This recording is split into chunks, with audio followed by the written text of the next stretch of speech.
and welcome to the first ever broadcast of the Hibs Club here on Sky Scottish. Each week throughout the season we'll be taking you behind the scenes at Easter Road, talking to everyone involved in keeping Hibs at the forefront of Scottish football.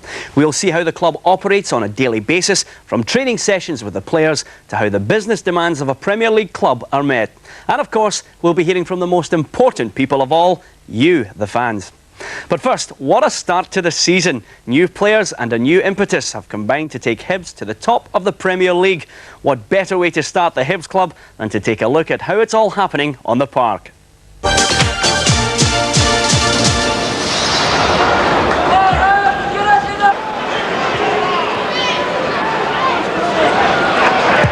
Excellent play by Rougier. Oh, great cross in the goal! Lee Power scores for Hibernian. Rougier, who threatened to carve open the Celtic defence, finally does it. And Power opens the scoring. Yeah, that was a fine goal, and Rougier appeared, they popped up on the left side for Hibs. Celtic right defence put in a wonderful cross, and while the Celtic defence stood motionless, Lee Power came in. Ryan Stubbs in there. Good opportunity this for Celtic to draw level. Oh, what a header from Mackay! Yes, an excellent header from Malcolm Mackay. And Celtic draw themselves level. And Halvin Janssen must be relieved.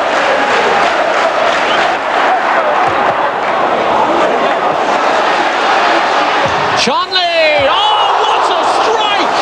What a fantastic effort that really rattled the goal frame. Here's Crawford, looking for the opening, it's off the crossbar!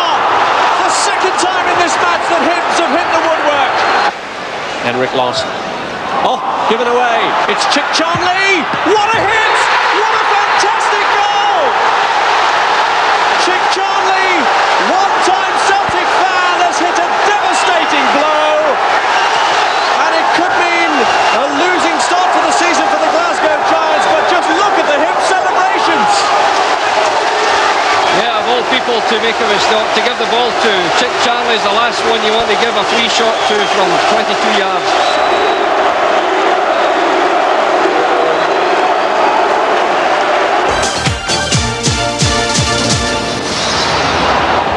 Three hat-tricks already this season for Gary McSwegan.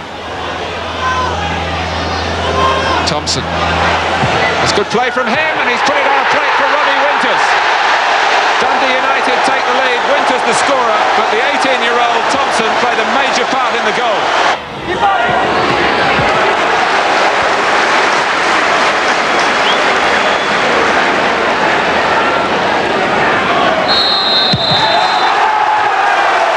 Now, Dijkstra has been penalised, presumably for either hanging on the ball to the ball for too long or taking too many steps. Calling the shots is Andy Dow. It goes to Charnley. Toss! It was very well done. Brilliantly done. When they were expecting the shot, Charnley found the pass and Paul Tosh slid in the equaliser. So maximum points then from 2 games for Hibs going into the Kilmarnock match, and the best possible start for Duffy's men. Stevie Crawford putting them in front with a header from a Chick Charnley free kick. Bobby Williamson's side were reduced to 10 men before the break when captain Ray Montgomery was adjudged to have kicked Pat McGinley while trying to recover the ball. The referee showing the red card despite Pat Nevin's plea for leniency. Hibs then took control of the tie, going 2-0 ahead after this Tony Rougier cross was finished nicely by Barry Lavetti.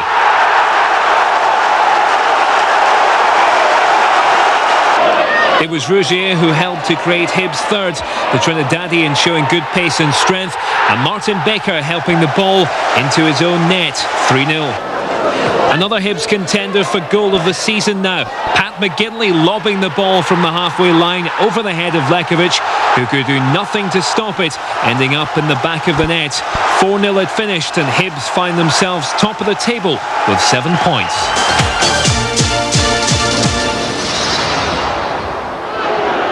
So to the Edinburgh derby, and Hibs desperate to end Hearts' domination of the tie. It couldn't have started worse though. Colin Cameron's lob from Davy Weir's pass, leaving Neil McCann only to flick it past Gustafsson to score the game's only goal. Brilliantly worked by Weir, the chip over the head of Hughes by Cameron, and a lovely goal by McCann. Hibs did have chances to draw level though, Neil McCann losing the ball there, and it's picked up by Pat McGinley. His cross headed just inches over by frustrated Stevie Crawford. This powerful run by Kevin Harper allowed Lee Power to get the ball into the box, and almost Hibs' equaliser. Claims of a Davy Weir pass back waved away. So it finishes 1-0 to Hearts, and Jim Duffy's side made painfully aware that they need to keep their feet on the ground. Neil Henderson reporting there. Well, only one setback so far in that close encounter with city rivals Hearts. Now, joining me on the Hibs Club, our recently appointed chairman, Lex Gold, and Hibs legend, Pat Stanton. We'll be getting their views on the season so far. But first, let's hear what the supporters think of the club's early progress. I think we're on the right roads to winning a trophy. I think it started to play good football. I mean, we know last Saturday was a bit of a hiccup, but I think the football's getting there, and the team spirit is certainly evident in the last few games. They've got stability and they're playing well and they're playing as a team. We've seen more harmony in the team at the present moment I've seen for about 12 years. It's got to be the Celtic game, beating Celtic. Proved a lot of people wrong. Up until last week, we're continuing along in that line, and one wee hiccup won't make our season. Well, actually, it was the Kilmarnock game was the one for Nahan. I think the Celtic game got a wee bit carried away because Celtic were a wee bit in turmoil, and the first crunch game we come was against the Hearts, and we didn't do it. All sorts of different opinions there from the fans on what was the favourite game in this early part of the season. Lex, you have to be happy with the way Hibs have started top of the Premier League. Yes, I'm delighted. Eat your heart out, David Murray, I would say. No, it's been good. There's a great feeling in the club. Going in there every day now is a pleasure. I mean, there's a great spirit. And I know that 4 games doesn't make a season, but I've got a feeling that Hibs are going to do something this year. Pat, it's every Hibs fan's desire for Hibs really to do something. Were you surprised by the way they've started? Well, after Broadwood, anything would be an improvement, but they certainly have approached the season in the right manner, and I think that the opinion among the Hibs fans, despite the disappointment with the Hearts game, is that Hibs are moving in the right direction. I wouldn't like to appear greedy, but I'm sure every Hibs fan has looked at the changes Jim Duffy has made, well pleased with some of the players that have been brought in, Lex, but they'll be hoping that there's money there to strengthen the side when needed. Yes, I've made it quite clear. I mean, our priority has been to make money available for Jim to strengthen the side, and I think there's evidence that that's already happened. And Jim will make it clear to us if he needs to strengthen the side. He's looked at some players already, there's no secret in that. And money will be made available to him. We don't think we've got the team that is going to win the league yet, but we're getting there. Pat, Lex just said that we're getting there. You, more than anybody, know what it takes to actually go through and win a league campaign. There's still areas that need strengthened there, and I think that will become clear as the games progress. Oh yeah, I think that the managers, he'll be more aware than anyone what is needed to improve the team. But I think you can look at any team in this league, and they've all got positions where they can be improved.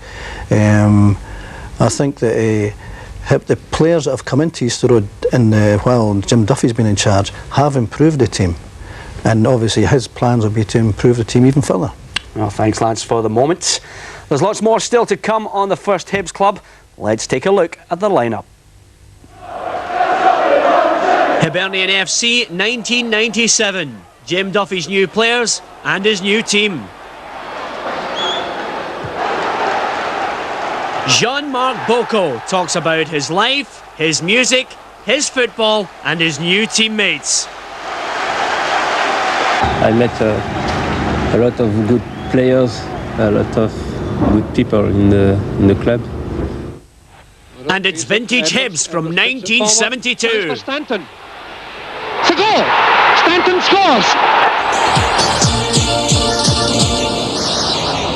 That's all ahead, but first, as we heard earlier, Jim Duffy got out the Easter Road chequebook during the close season to bolster his squad for the Premier League campaign. New faces from home and abroad are now regular figures in the green and white. Neil Henderson has the rundown on the new men. Jim Duffy had the difficult task of replacing two of the club's most famous players during the close season. Jim Leighton left a gap between the sticks when he moved in a free transfer to Aberdeen, forcing the manager to scour the continent for a suitable replacement for the Scotland number one. And in came 29-year-old Icelandic internationalist Ólafur Gíslason. It's a different type of player. I mean, all these maybe a player who maybe doesn't pull off as many spectacular saves as Jim, but hopefully positionally he can make things maybe look a little bit more easier. But Jim was an exceptional goalkeeper and is an exceptional goalkeeper, and would be a very hard act to follow. Darren Jackson's departure to Celtic left Jim with the task of replacing the fans' favourite, who created as well as scored goals. Darren enjoyed his best season of football before he headed west, and former Raith Rovers winger Tony Rougier may be an ideal addition to the ranks. Stevie Crawford, a former teammate of Rougier at Raith Rovers, headed south to Millwall when Jimmy Nicholl took over the reins at the New Den. But English second division football was far from perfect for the under-21 star, and he didn't hesitate when Jim Duffy gave him the call to return.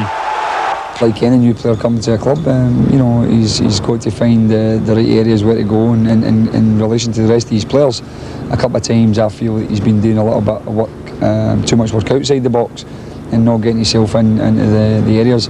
But I think that's beginning to come now. In the last few games he scored and he's been in around the box, and I think it's just a matter of time before he gets off and running. And I said, and when he does that, I'm sure he'll do very well for us in the goals tally. And at the back, John Hughes has returned from injury and there's more stability. The addition of experienced Jean-Marc Bocco has given Hibs the benefit of a utility player who can operate at full-back or in midfield. So far, he's done very well, Jimmy. I mean, I don't think he's played a bad game yet. Even a Hearts game, I feel he played very, very steadily. And and he's got a relationship with the fans now, and and I think that's great. I think that when a player comes from France into the country, then if the fans appreciate him, and he's been walking down Princess Street and into the town and everybody's saying, how you doing, and making him feel very welcome, and even the Hearts fans, I think that's great, and great for the city of Edinburgh, and I think that certainly helps him, and hopefully continues good for him, which he started with. Well, that's it for part one of this first ever Hibs Club, but don't go away, there's much more Hibbies action to come. Join us in a few minutes.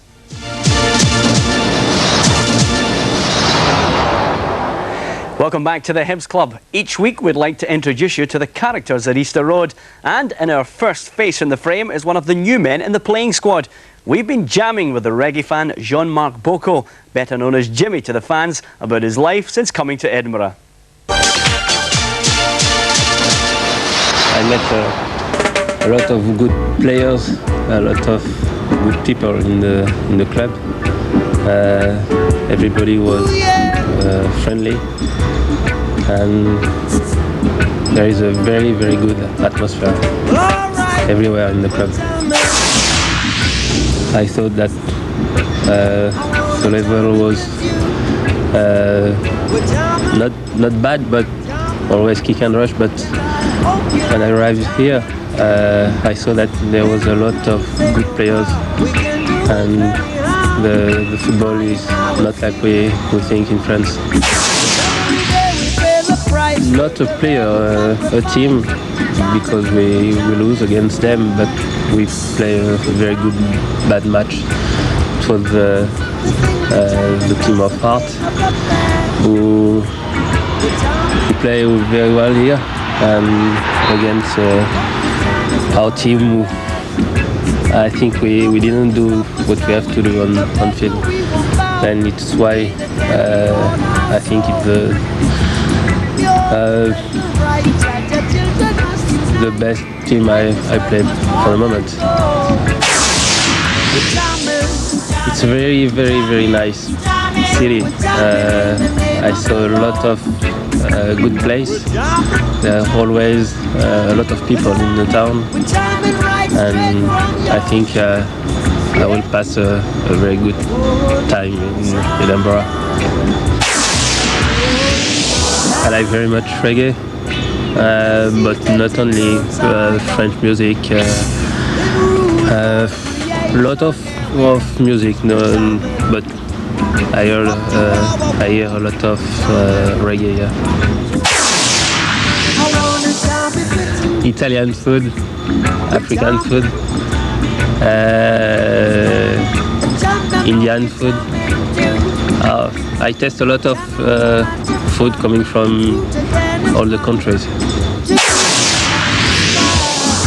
He's a very, very good man, and he knows very well football, and he knows how to manage his team.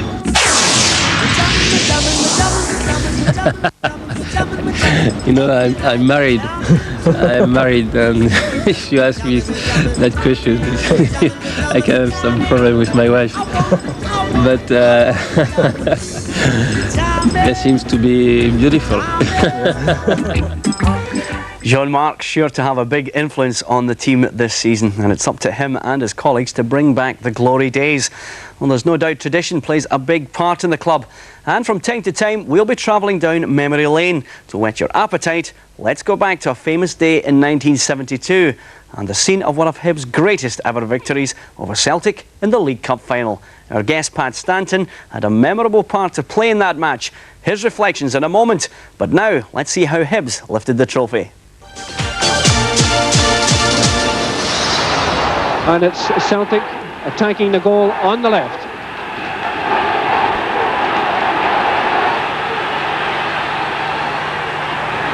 Johnston to Dalglish. Out to Hood. Johnston offside.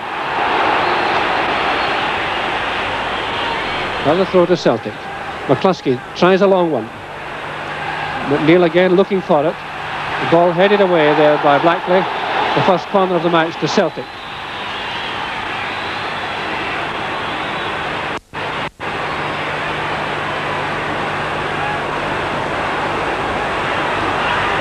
Dalglish takes it, it's a good one. Out comes Herriot, that's a confident save. The kind of goalkeeper likes to make early in a match. So Hibs kick off at the start of the second half. The score sheet is blank. We've got a lot of good football from both sides. A lot of near things, and here's Cropley coming through. Ball spinning across the far side. Ball taken by Brogan, wisely deciding not to pass back there, but that's a bad pass, giving it away to Edwards. Edwards now for Hibs, drifting it across, looking for Gordon. McNeil's there. Everybody misses it. Duncan into the side net, and that could have been a real chance for Hibernian. Tenacious Edwards. Back to Blank. Long forward toward Gordon. Free kick to Hibs just outside the box. Rook leaves it to Edwards. Edwards chips it forward. Chance for Stanton. It's a goal! Stanton scores! 15 minutes in the second half. Stanton out to Edwards. Never stands still for a second. Edwards back to Stanton. Beautiful ball. O'Rourke's clear. Stanton lofting it across. O'Rourke. What a goal! What a goal! Magnificent goal by Jim O'Rourke. He's away behind the goal. Out to Connolly. And there's a chance here. Dalglish played onside by Shadler. Dalglish should score, and he does. I'll make it time up. Mr. McKenzie looking at his watch. Ball lobbed forward there. And it's all over. And at last, Hibs win the Scottish League Cup. Memorable match from 1972, and talking of memories there, they must come flooding back to you in what was a really great Hibs team, Pat. Yeah, Pierre, when you look at that game and you look all over the pitch, both teams, there was terrific players on both sides, and it was a great victory. It made up for a lot of disappointments, that game. And on top of that, it had been 70 years since anybody from Easter Road had gone through and lifted a cup in Glasgow. So it was a special day. When you talk about the players there, quite a lot of the players that played in that Hibs side had time to gel together. It takes time to build a winning team. Yeah, it certainly does, because that same team had had disappointing things happen in Glasgow previous to that. We had been in cup finals and let everybody down, didn't play well at all. So it was really important that we went back there and gave a good account of ourselves, which we did on that day. A lot of the fans that I speak to say that if it hadn't have been for such a strong Celtic side, Hibs would in fact have dominated Scottish football for a few years. Would you go along with that? Yeah, I would think so. Celtic were a marvellous team at that time, and I think Hibs were in a lot of semis, finals, second in the league in that period of time. So maybe had Celtic not been so strong, Hibs would have filled that space. One player in that team, briefly, that you thought was special? In the Hibs team, I thought Cropley was an outstanding player in that team. I never got the credit he was due. Thanks very much, Pat. Well, that's it from the first ever Hibs Club. We'll be back at the same time next week with a look at how the team fared in their Premier League clash against Dunfermline. Good luck to the boys in that game, and we'll also have more player profiles and all the news, views and interviews from behind the scenes at Easter Road. So until next Wednesday at 7, it's bye for now.